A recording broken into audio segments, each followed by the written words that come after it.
I need you to drop everything you're doing right now because what I'm about to tell you is the most shocking, the most humiliating, the most absolutely jaw-dropping moment that has ever happened in WWE history. And I'm not exaggerating when I say that millions of people around the world are still trying to process what they witnessed on Monday Night Raw. Brock Lesnar, the Beast incarnate, the most dangerous and unpredictable force in all of professional wrestling, just committed an act so brutal, so personal, so utterly degrading that Paul Heyman may never recover from the psychological damage. And when I tell you exactly what Brock did to Paul in front of a live audience and millions of viewers watching at home, you're going to understand why social media has been on fire for days, why wrestlers backstage are divided on whether this went too far, and why this single moment might have permanently destroyed one of the longest and most successful partnerships in wrestling history. I'm talking about Brock Lesnar physically undressing Paul Heyman on live television, ripping his clothes off piece by piece while Paul stood there completely helpless and humiliated, unable to defend himself, unable to escape, forced to endure the most degrading public spectacle of his entire career. If you're not already subscribed to Wrestling Discuss, you need to hit that subscribe button right now and turn on notifications because this channel is the only place where you're going to get the complete unfiltered breakdown of what happened, why it happened, what the real story is behind the scenes, and what this means for both Brock Lesnar and Paul Heyman moving forward.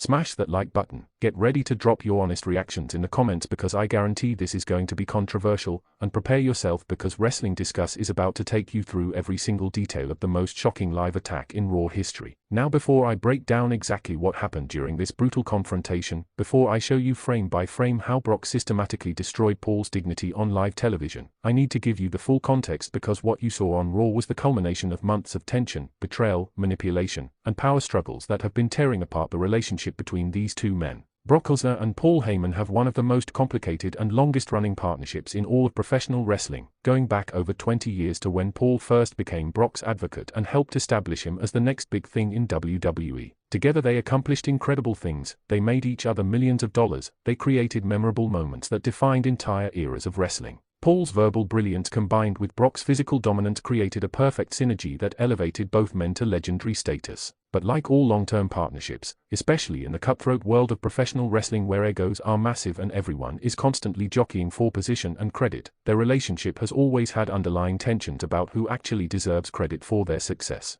The formation of the Vision was supposed to be Paul Heyman's masterpiece, his ultimate creation, the faction that would cement his legacy as the greatest manager and strategist in wrestling history. Paul brought together the most dominant physical forces in WWE under one banner with Brock as the centerpiece, the alpha predator around which everything revolved. But what Paul didn't account for was that Brock has never been a team player, has never wanted to share the spotlight or work within a group dynamic, has always operated best as a lone wolf who doesn't have to worry about anyone else's opinions or agendas. So from the very beginning of the Vision, there was conflict between Brock and Paul about who was actually in charge, about whether Brock should be the undisputed leader or whether Paul should be the mastermind calling the shots from behind the scenes. That power struggle infected everything the Vision tried to do, created divisions within the group, and ultimately led to the faction falling apart in spectacular fashion. The situation reached its breaking point when Paul orchestrated that shocking coup where he turned Bronson Reed, Bron Breakker, and other members of the Vision against Brock, having them attack him in a coordinated ambush that left Brock lying in the ring while Paul stood triumphant on the ramp declaring that this was his vision and he was the one truly in control. Wrestling Discuss covered that attack extensively in a previous video, and if you haven't seen that breakdown you need to go watch it right now to understand the full story. But the key point is that Paul betrayed Brock in the most public and humiliating way possible, outmaneuvering him politically and proving that intelligence and manipulation could defeat brute force. That betrayal was devastating to Brock on multiple levels, not just because he got beaten down physically but because Paul made him look foolish, made him look like someone who could be outsmarted and manipulated, damaged the aura of invincibility that Brock has spent 2 decades building.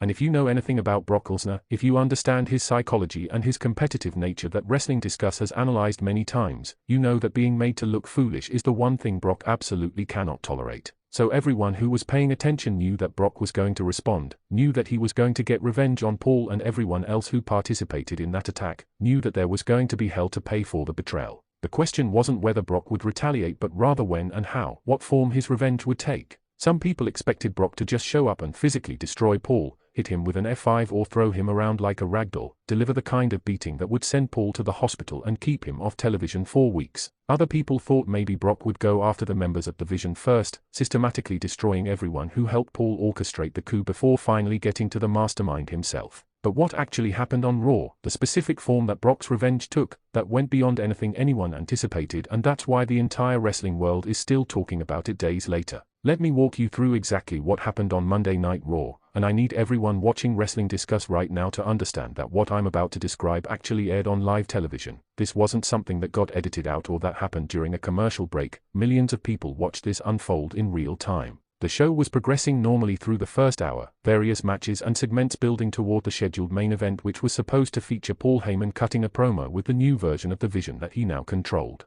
The announcers had been hyping this segment all night, talking about how Paul was going to reveal his master plan for the Vision's future and how this new strategically focused version of the faction was going to be even more dominant than the Brock-led version ever was. Everyone watching knew that there was a chance Brock might show up and interrupt, but the general expectation was that WWE would hold off on the Brock confrontation for a few more weeks to build anticipation. So the main event segment arrives, Paul Heyman's music hits, and he comes out flanked by Bronson Reed and Braun Breaker, who are serving as his personal enforcers now that Brock is out of the picture. Paul is dressed impeccable as always in one of his expensive custom suits, looking confident and self-satisfied, clearly proud of himself for having outmaneuvered Brock and taken control of the Vision. He gets in the ring and starts cutting one of his classic verbose promos, talking about his genius and his vision for the faction's future, occasionally glancing at Bronson and Braun and praising them for having the intelligence to recognize that their future was with him rather than with Brock. The crowd was booing him heavily because Paul was in full heel mode, really leaning into the arrogance and the smugness, making sure everyone understood that he viewed himself as superior to everyone else, including and especially Brock Lesnar. And then it happened, and Wrestling Discuss wants you to imagine the shock and the sudden tension that filled that arena when Brock Lesnar's music hit without any warning or build-up. Brock came storming out from the back, moving faster than anyone had seen him move in years, and you could immediately tell from his body language and the look on his face that this wasn't going to be a normal wrestling confrontation. This was pure rage and fury that had been building for weeks finally being unleashed. Paul's confident expression immediately changed to terror, his eyes went wide, he started backing up and looking around desperately for an escape route. Bronson and Braun stepped forward to intercept Brock, positioning themselves between him and Paul, clearly prepared to protect their new leader. But here's what nobody expected and what completely changed the dynamic of what was about to happen. Brock didn't charge the ring, didn't run down the ramp to fight Bronson and Braun, didn't follow the normal script of trying to get to his target while being held back by security and other wrestlers. Instead, Brock stopped at the top of the ramp, grabbed a microphone, and started speaking directly to Paul, and what he said was so chilling and so threatening that everyone in the arena went completely silent. Brock said something along the lines of, and I'm paraphrasing because his exact words were hard to make out, but multiple sources have confirmed the general message: Paul, you think you're smart, you think you outplayed me, you think you humiliated me by turning everyone against me, but you made one critical mistake. You forgot that no matter how many people you have protecting you, no matter how much you scheme and manipulate, I can get to you whenever I want. And when I do, I'm going to strip away every bit of dignity you have, I'm going to expose you for the coward you really are, I'm going to make you regret ever crossing Brock Lesnar.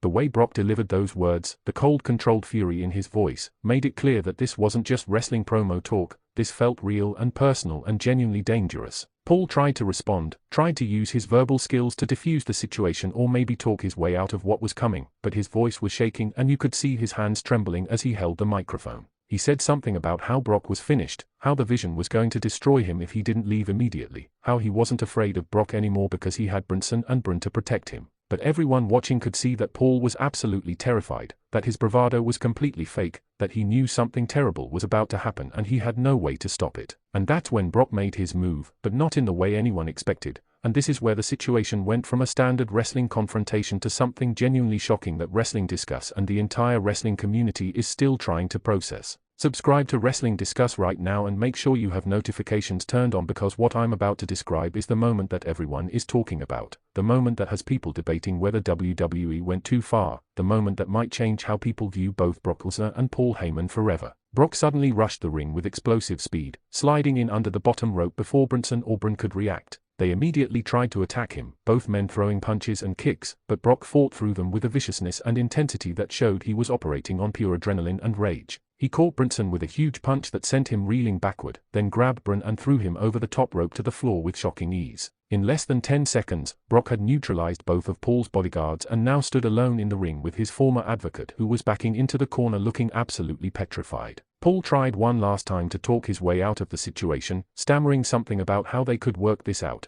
how they could go back to being partners, how everything that happened was just business and not personal. But Brock wasn't interested in talking, wasn't interested in explanations or apologies. He wanted revenge, and he wanted it in the most humiliating way possible. Brock walked slowly toward Paul, who was pressed against the turnbuckles with nowhere to go, and then Brock reached out and grabbed Paul's suit jacket. And this is the moment, this is what has the entire wrestling world divided and debating, this is what you came to Wrestling Discuss to hear about. Brock ripped Paul's jacket off with one violent motion, buttons flying everywhere, the expensive fabric tearing as Brock literally stripped it from Paul's body. Paul was trying to cover himself, trying to hold onto his clothes, but he was completely powerless against Brock's strength. But Brock didn't stop there, and this is what took this from shocking to absolutely devastating. He grabbed Paul's tie and yanked it off so hard that Paul stumbled forward and nearly fell. Then Brock grabbed Paul's dress shirt and tore it open, ripping the buttons off and exposing Paul's undershirt and his chest to the entire arena and everyone watching at home. The crowd was reacting with this mixture of shock and uncomfortable laughter because nobody had ever seen anything like this, nobody knew how to process what they were watching.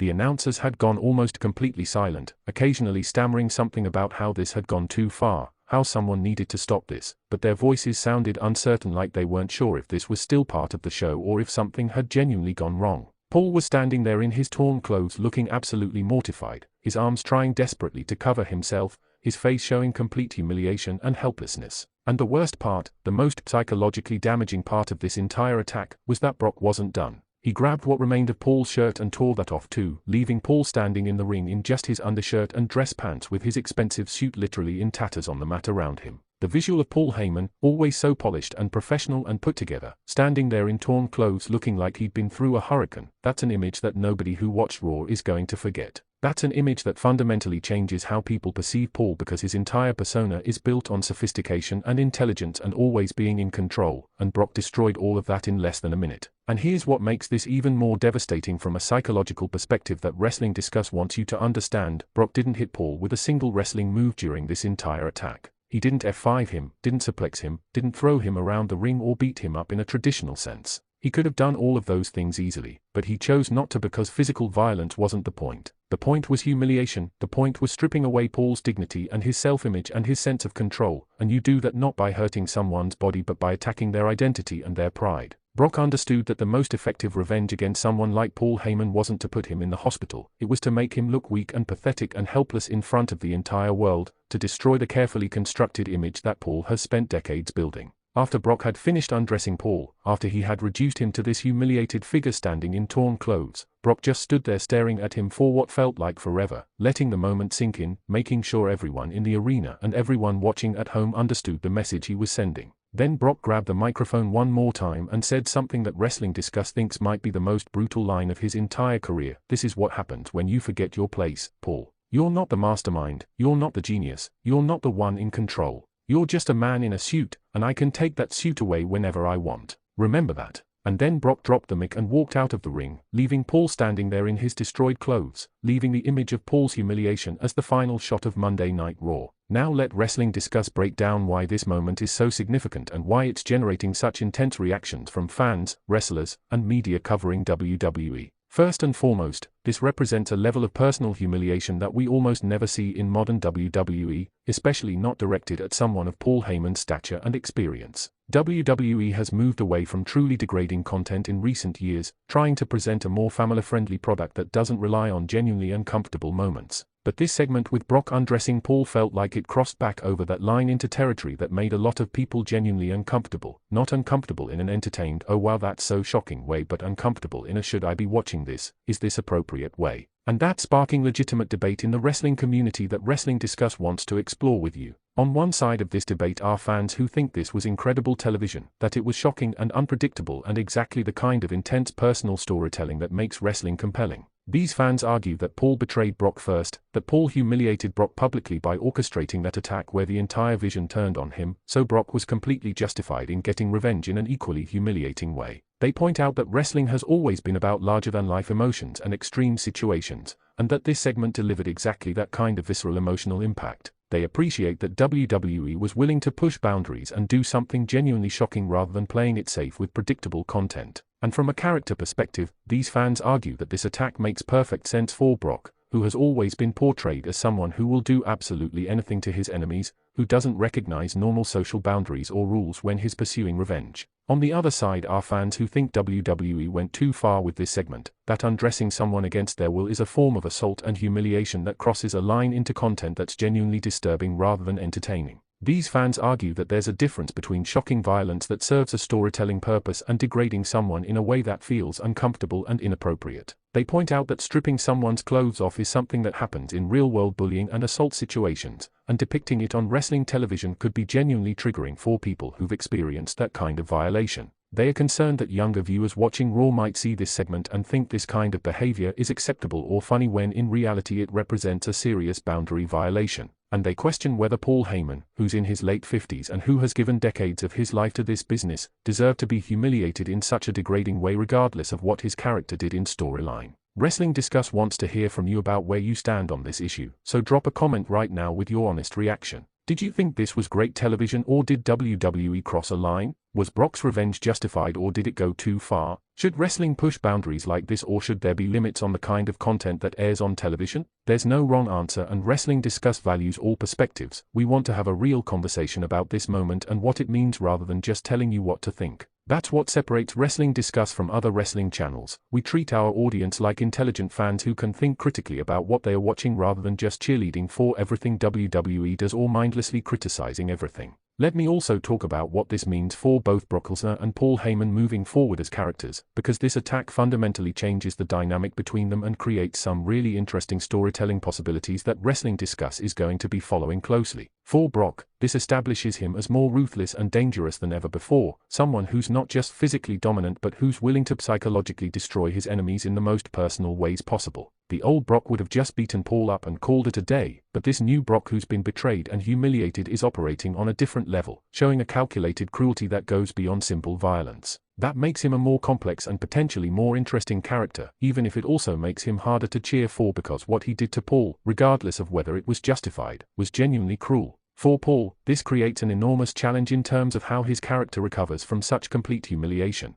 Paul's entire persona is built on being the smartest guy in the room, the master manipulator who's always in control, the sophisticated advocate who uses his mind instead of physical violence. But Brock exposed all of that as illusion, showed that when confronted with real physical dominance, all of Paul's intelligence and verbal skills mean nothing. How does Paul come back from that? How does he restore his credibility and his aura of control after being stripped of his clothes on live television? Wrestling Discuss thinks there are a few possible directions Paul could go, and we want your input on which one you'd like to see. Option 1 is that Paul goes into hiding, disappears from television for a while to sell the psychological trauma of what happened to him, and when he returns is a changed man, more paranoid and more ruthless, obsessed with making sure he never appears weak or vulnerable again. Option 2 is that Paul embraces the humiliation, acknowledges what happened and uses it as fuel for an even more elaborate revenge scheme against Brock, showing that he's resilient enough to bounce back from anything. Option 3 is that Paul has a complete breakdown, his character falling apart as he realizes that he can't mentally recover from being degraded in such a public way, leading to either retirement or a dramatic character transformation. Wrestling Discuss wants to know which direction you think would be most compelling, so make sure you comment and let us know your thoughts. There's also the question of what happens with the Vision now that this attack has happened, and Wrestling Discuss has some insider information about where this might be heading that I want to share with you exclusively. Sources close to the situation have indicated that Bronson Reed and Braun Breaker are not happy about how easily Brock got through them to attack Paul, and there's talk of them wanting revenge not just because they are loyal to Paul but because their own reputations took a hit when Brock made them look ineffective as bodyguards. So we could be heading toward a situation where Brock has to fight through the entire Vision to get to Paul again, which could produce some really interesting matches and storylines over the coming months. Wrestling Discuss will be covering all of these developments as they happen, so stay subscribed and keep coming back for the latest updates and analysis. Let me wrap this up by addressing the biggest question that everyone watching Wrestling Discuss is probably asking: was this real or was it all carefully scripted? And the honest answer is that it's complicated and we probably won't know the full truth for years if ever. What Wrestling Discuss can tell you based on our sources and our analysis is that there was definitely a plan for Brock to confront Paul during this segment. WWE Creative knew they were going to have this confrontation happen on Raw.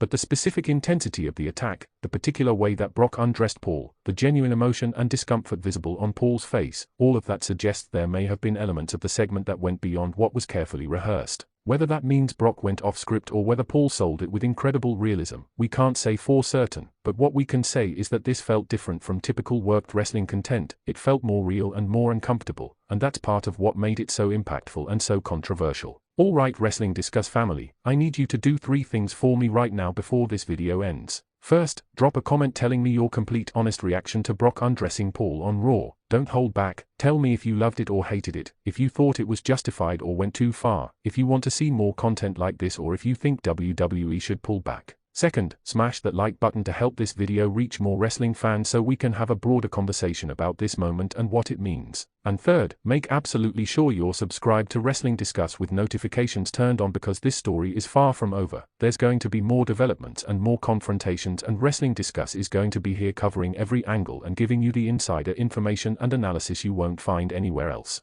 Thank you to everyone who watched all the way to the end of this video. Your support and engagement is what makes Wrestling Discuss possible and what allows us to keep bringing you the most comprehensive and honest wrestling coverage on YouTube. This moment between Brock and Paul is going to be remembered and discussed for years. It's already becoming part of wrestling history, and Wrestling Discuss is proud to have given you the definitive breakdown of what happened and why it matters. We'll have more videos coming very soon covering the fallout from this attack and analyzing where both characters go from here, so make sure you're subscribed so you don't miss any of that content. This is Wrestling Discuss. Thank you for watching. Keep the conversation going in the comments, and I'll see you in the next video where we continue breaking down the biggest stories and most controversial moments in professional wrestling. Take care everyone.